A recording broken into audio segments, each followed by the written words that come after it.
What is the big picture you can take to the bank? That is robots and drones, Agenda 2030, World Economic Forum, blockchain, UN Habitat Smart Cities, a complete surveillance state built on 5G surveillance, and total and absolute control leading to population reduction and the end of any form of freedom as we know it.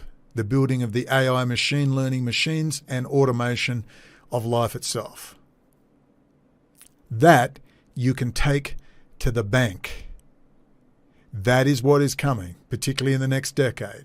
Robots and drones, forming the Cold War 2.0, forming at least 2, if not 4, multipolar world orders to set the dialectic and let us fight each other and keep that tension going while they build the networks. Under the guise of the War Powers Act, taxpayer-funded high technology programs telling us that robots and drones are being built by China and Russia. Therefore, America and its allies in Europe must also build robots and drones. The maintaining of the United States presence in the form of NATO. What is NATO for? To keep America in, Germany down, and Russia out. And I'm not sure if that's a good or a bad thing.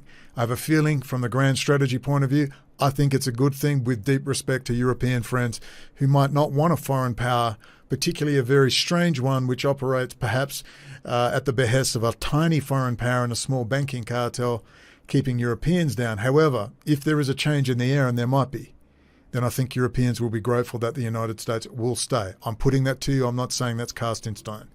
But if Europe and the UK banking cartels, it's a different internationalist order. It's a private banking cartel. It's private. It's not the Mossad. It's not the KGB. It's not the CIA. It's not the FBI. It's not MI6 or MI5.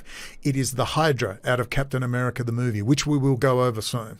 It is the Hydra. It is a privatized banking cartel intelligence network operating in all these countries, including in Israel. Just remember that Israelis were warning the United States about Muhammad Atta. Remember that.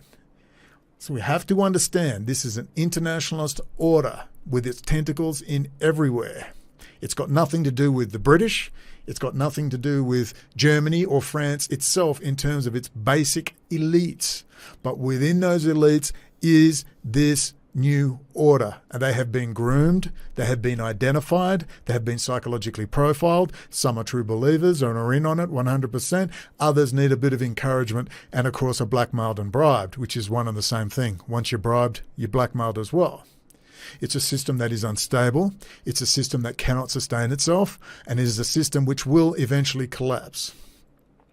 The only question we need to know is this, biblical prophecy aside, is how many will die?